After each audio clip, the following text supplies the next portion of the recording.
অর্জন করেছি, একদিন তোর সাথে একটু দোয়া করবো, তুই ভালো ছেলে, আমার সাথে তুই কোনো অপরাধ করিস নি, মানে ওরা হাওয়া মারে না, জ্ঞান না মানলে ওরা আপনার কথা শুনবে না, ও ঠিক ছাগলের মতন দৌড় মারি চলে, ওরা বাবার দরকার নেই। এখন পরে পাম্পট্টিতে নিয়ে আসেন, কি দোয়া করবেন আমার সঙ্গে বলুন, বিসমিল্লাহির,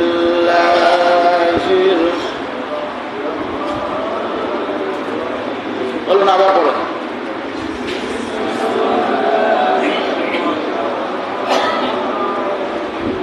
রব্বানা ওয়াজআলনা মুসলিমাইনি লাকা ওয়া মিন যুররিয়্যাতিনা উম্মাতান মুসলিমাতান লাক। জোরে বলুন আল্লাহু আকবার। রব্বানা ইয়া রব ওয়াজআলনা মুসলিমিন, ওয়াজআলনা মুসলিমিন, আল্লাহ মুসলমানদের ভিতরে আমাদের রব, আমাদেরকে দুজনকে আপনার অনুগত বানান। ওয়াজআলনা মুসলিমাইনি লাকা ওয়া মিন যুররিয়্যাতিনা উম্মাতান মুসলিমাতান লাক, আমার সন্তান, আমার বিবি, আমার পরিবার, আমার পোতা, আমার পত্নী, আমার নাতি, আমার নাতনি, আমার আপনজন যারা আছেন আল্লাহ গো, এদেরকে আনুগত্যশীল বানাও। ও আল্লাহ, এমন দোয়া তুমি কবুল করো, বিপদে পড়েছি মাওলা, বিপদ থেকে তুমি আমাদেরকে উদ্ধার করে দাও। একটু জোরে বলা যাবে কি সুবহানাল্লাহ? আরো জোরে বলুন সুবহানাল্লাহ। ভাইরা আমার, বন্ধুরা আমার, পৃথিবীর ইতিহাসেন সাহাবীদের পরে, চারজন ইমামদের পরে একজন ব্যক্তি ছিলেন, নাম তার তাবি, বিখ্যাত তাবি হাসান বসরি রাহিমাহুল্লাহ তাআলা। জোরে বলুন আল্লাহু আকবার। হাসান বসরির বাড়ির পাশে একজন ধনী মানুষ ছিলেন, অত্যন্ত ধনী মানুষ, টাকা পয়সাওয়ালা মানুষ, আল্লাহকে আল্লাহ বলে স্বীকার করতো না, নাস্তিক ছিলেন তিনি, মুরতাদ ছিলেন তিনি, হাজার অপকর্মের মালিক তিনি ছিলেন। এই বদমাইশ লোকটা অসুস্থ হয়ে গেছে। হাসান বসরি রাহিমাহুল্লাহ তাআলা তাহাজ্জুদের নামাজ পড়ে আল্লাহকে বলেন, আল্লাহ এমন একটা ক্ষমতা তুমি আমার দাবি করো আল্লাহ, আমি মানুষের কপালে যখন হাত তোলাবো কিছু না হলে যেন ইমানের গন্ধ পাই। জোরে বলেন সুবহানাল্লাহ। হাসান বসরি ফজরের নামাজ পড়ে হঠাৎ করে টুকটুক করে সামনের দিকে এগিয়ে যাচ্ছে, কে যেন আওয়াজ দিয়ে বলেন, ও হাসান বসরি, সামুন নামক ধনী মানুষটা আজকে বড় অসুস্থ হয়ে গেছে, ছেলেরা তারা দেখে নাই, মেয়েরা তারা দেখে নাই, বিবি তারা দেখে নাই, কলার পাতা করে কোনো প্রকার রৌদ্রের ভিতরে শোয়া রেখেছে, আহমা করে কাঁদছে। এই পৃথিবীর বুকে সন্তানের জন্য জায়গা বানালাম, জমি বানালাম, ব্যাংক করলাম, ব্যালেন্স করলাম, সব কিছু করলাম, এরা তো আমার কেউ আপন না, এরা পর হয়ে গেল। আসমানের মালিক আর জমিনের মালিক তোমাকে একদিন সিজদা করে নাই, রুকু করে নাই, তোমার জন্য দোয়া করে নাই, তুমি আসো কিনা আজও পর্যন্ত জানি নাই। এমন কষ্ট হবে তা জানলে এতগুলো টাকার মালিক আমরা হতাম না। জোরে বলুন নাউজুবিল্লাহ। খবরের কথাগুলো শেষ বয়সে মৃত্যুর সময় আল্লাহকে বলতেছেন। গতকালকে আমাদের বাড়ির পাশে একজন সম্মানিত ব্যক্তির মা মারা গেছে। এই সম্মানিত দুজন ভাই, তারা 18 বছর ধরে মায়ের খোঁজখবর নেন নাই, 18 বছর ধরে মায়ের খোঁজখবর নেন নাই। আমি যেই হুঙ্কার মারলাম, যে সমস্ত সন্তানরা মায়ের খোঁজখবর নেই নাই, আর যখন মেয়ের বাড়ি মরিছে, এর মাটিটা হচ্ছে ওই মেয়ের ঘরের সাথে যাওয়া উচিত। কথা বলেন না কেন আপনারা? বেশ, এই কথা বললে আমার হাতের সাথে এক হাত তো না, হাত অনেক মিলে গেল, বেশ একটু শক্তিশালী হলাম। এক জমিদার এসে বলল, বড় ছেলে বলল, আমি মারে মাঝে সাথে দেখি যেতাম, আর তা বোনের বাড়ি মরল কেন? বলো বা ভুল হয়ে গেছে, আল্লাহ তাহলে একটা দোয়া করে দিই। বলো কি দোয়া? আল্লাহ যেন আপনার মরণটাও যেন আপনার জামাই বাড়ি দান করে। কি দোয়াটা করা তোমার ভুল হয়েছে নাকি? আমি বলেছি আমি তেরা বলবি, আমি এই ধরনের বলবি আমি না বলো। আরে স্পষ্ট কথা বলালো, আপনারা তো জানেন আমার। বলো ভাই, তোমার যে কলিজা দিয়ে ভালোবাসি, আল্লাহ আমার আর কলিজা দিয়ে ভালোবাসা বাড়াই দিবি না, বহু ভালোবাসা বাসি চাও, ওই পর্যন্ত থাক। আর ফেসবুকে লিখেছি, অসহায় মা এর সন্তানের খোঁজ নেয় নাই, যারা আমার সাথে ফ্রেন্ড আছে তারা দেখেছে। আর একটা কথা বলেছি, যে ইমাম তার মা বাবার সাথে তার সম্পর্ক না, সেই ইমাম যেন এই মহিলা, এই মা জননীর জানাজার নামাজ না পড়ায়। আমার কথা কি ভুল হয়েছে নাকি? কথা বলেন না কেন? আমরা তো ইন্টারভিউ নেওয়ার সময় খালি দেখি হুজুরি গলায় সুর কিরাম, দাড়ি কতদূর লম্বা আর কত চিল্লার সাথী, আর বলে কোনো কিছু দেখিনি। আর ইন্টারভিউ নেয় করা জানে, ও এন হুজুর খরচ করা তাও জানে না, সেই দিনটাই ইন্টারভিউ। কথা বলেন না কেন আপনারা? হ্যাঁ, বড় মৌলবী আর এক মৌলবীর ইন্টারভিউ নিতেছে, নিজে এন জানে না যে ফজরের নামাজ কখন হয়। এক ইন্টারভিউ আর বললাম ভাই ফজরের নামাজ কখন হয়? বললো কেন খেলা করার সময়? বলে খেলা করার সময় তো আসরের নামাজ। বললো তাই ভুল হয়ে গেছে, তাহলে মনে হলো দুপুরে খাওয়ার সময়, আর ওরা তো জোহর নামাজ। বললো তাহলে আমার মন নেই। শুনিছেন? ইন্টারভিউ নিতেছে ইমাম সাহেবের এই ভদ্রলোক। আমাদের কপাল পড়ে গেছে, কথা বলেন না কেন? আমাদের কপাল পড়ে গেছে, সামনাসামনি কোনো কথা বলতে চাইনি আমরা। একবার মুখ বন্ধ করে রাখি, ফেরেশতাও হয়ে যায়, কোনো শব্দ করবো না। ধৈর্য ধরাকে আল্লাহ তাআলা পছন্দ করে না। হুজুর বলে গেছে, ওই যা ধৈর্য ধরতেছে, আর বাকি কোনো যে খুঁজি পাওয়া যায় না। কথা বলেন না কেন? এখন সামউন উনি চিন্তা ভাবনা করলেন, আমি তো হাসান বসরি সম্পর্কে আমার যে ধারণা, এই লোকটা এক নম্বর ভালো মানুষ। আলহামদুলিল্লাহ বলবেন না? জোরে বলবেন না আলহামদুলিল্লাহ? এই লোকটা এক নম্বর ভালো মানুষ। আমি অন্যায় করেছি, তারপরে উনি আমার কাছে আসবে, এ বিশ্বাস ওনার ভিতরে ছিল। হাসান বসরি রাহিমাহুল্লাহ তাআলা সামনের কাছে চলে গেলেন। যাওয়ার পরে গরুর উপরে মাথাটা রাখলেন। মাথা রাখার পরে এদিকে খেয়াল করেন, কপালের উপরে টিপ দিন, এটা দোয়া পড়তে হয়। কপালের উপরে টিপ দিয়ে দিয়ে মৃত্যু পথযাত্রী অসুস্থ মানুষের জন্য একটা দোয়া পড়তে হয়। আমার সঙ্গে বলুন, বিসমিল্লাহির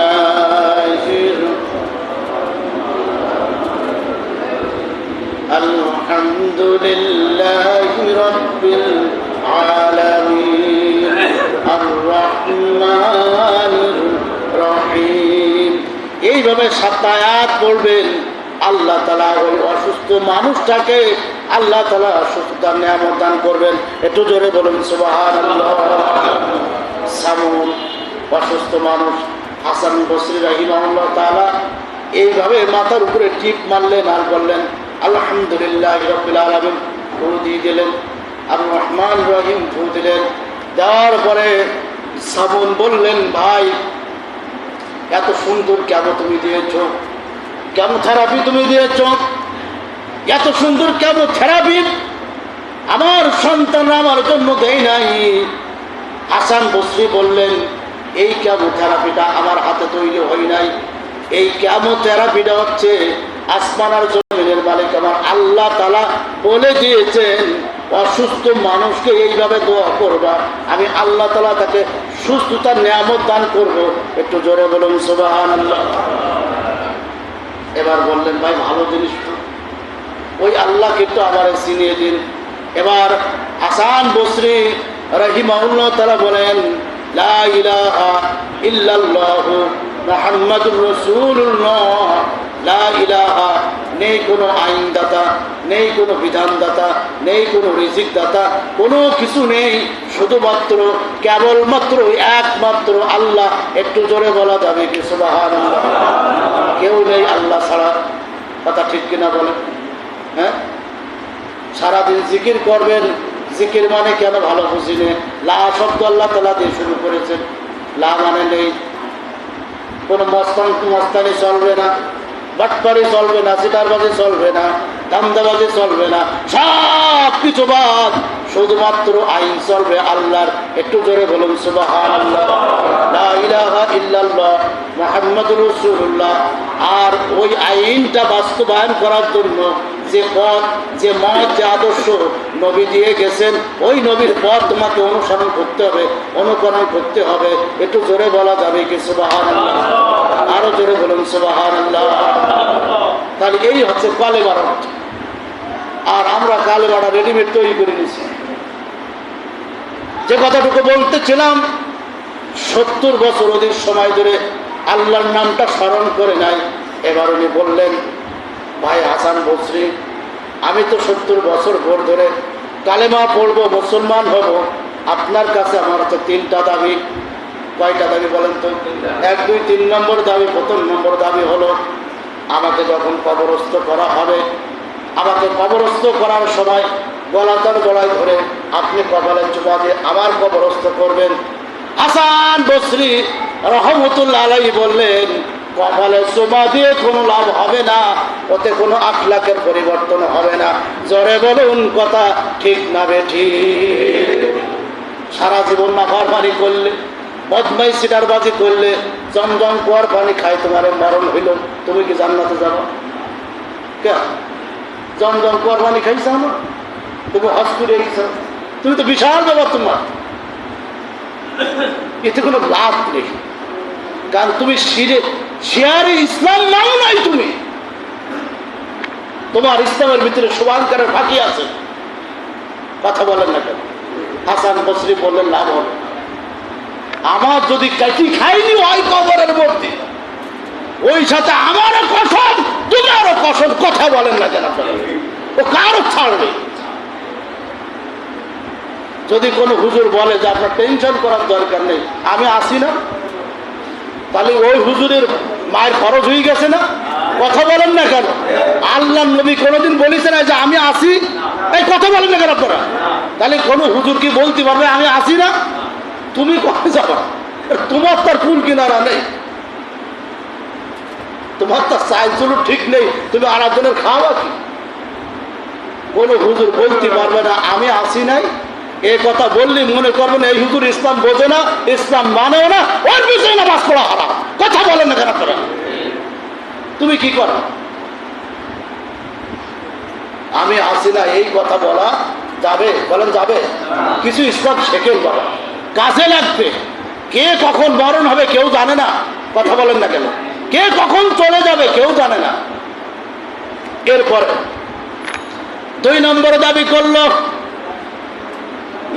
কিয়ামতের মাঠে আল্লাহ তাআলা যদি দুজনে একসাথে ওঠার সুযোগ করে দেয়, তুমি বলবা সামন অগ্নি পূজারী নয়, সামন আমার সঙ্গে লা ইলাহা ইল্লাল্লাহু মুহাম্মাদুর রাসূলুল্লাহ কালেমা পড়েছে, এটাকে বলতে পারবা। এবার হাসান বসরি বললেন, ভাইজান, যদি মৃত্যুর পরে কিয়ামতের মাঠে মুসিবতের কালে আল্লাহ তাআলা দুজন এক জায়গায় করে দেয়, আর আল্লাহ যদি আবার শোনে, হাসান বসরি বলে দাও সামন কালেমা পড়েছে না তুমি শুনেছ কিনা? আমি নিশ্চয়ই বলবো আল্লাহ সামন কালেমা পড়েছে, জোরে জোরে পড়েছে। আমার কান সাক্ষী, চোখ সাক্ষী, আমার নাক সাক্ষী, আসমান এবং জমিন সাক্ষী। আমি আল্লাহকে বলবো, আল্লাহ সামন অবশ্যই অবশ্যই কালেমা পড়েছে, মুসলমান হয়েছে। একটু জোরে বলুন সুবহানাল্লাহ। 3 নম্বর দাবি করল, আমি মরে যাওয়ার পরে সমাজের মানুষগুলো যখন আপনার কাছে শুনবে, আপনি কেন জানাজার নামাজ পড়ালেন? জানাজার নামাজ কেন পড়ালেন? এই লোকটা নাস্তিক ছিল, মুরতাদ ছিল, এই লোকটারে বড় ইমাম কেন জানাজার নামাজ পড়াবে? আপনি বলবেন জানাজার নামাজ এজন্য পড়াইছি, কালেমা পড়েছে আমার চোখের সামনে, এটা আমি দেখেছি, বাকি কাজগুলো আমি দেখে নাই। হাসান বসরি রাহিমাহুল্লাহ তাআলা বললেন, এটাও জনগণের সামনে আমি বলতে পারবো। একটু জোরে বলুন সুবহানাল্লাহ। হাসান বসরি বলেন, ইন্তেকালের পরে ইলাল জুম্মা তিলাল জুম্মা, 1 জুম্মা শেষ হয়ে গেল। পরের জুম্মা বৃহস্পতিবার দিবাগত রাত্রে তাহাজ্জুদের নামাজ আদায় করে আমি যখন তাকিয়ে তাকিয়ে আপনার মুরাকাবা মুশাহাদা করছি, হঠাৎ করে সামন বলছেন, ও আল্লাহর ওলি হাসান বসরি, জান্নাতের ভিতরে আল্লাহ তাআলা আমাকে আঙ্গুর ফল দিয়ে নাস্তা করিয়েছেন। একটু জোরে বলুন সুবহানাল্লাহ। আরো জোরে বলা যাবে কি সুবহানাল্লাহ?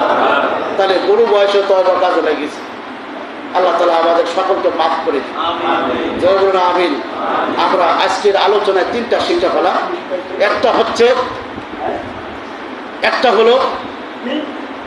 একটা হলো আপনার তওবা সব রোগের ওষুধ, কথা ঠিক কিনা বলেন? আর আছে সূরা ফাতিহা। আর কি বলেন তো? আর কে খেয়াল করেন?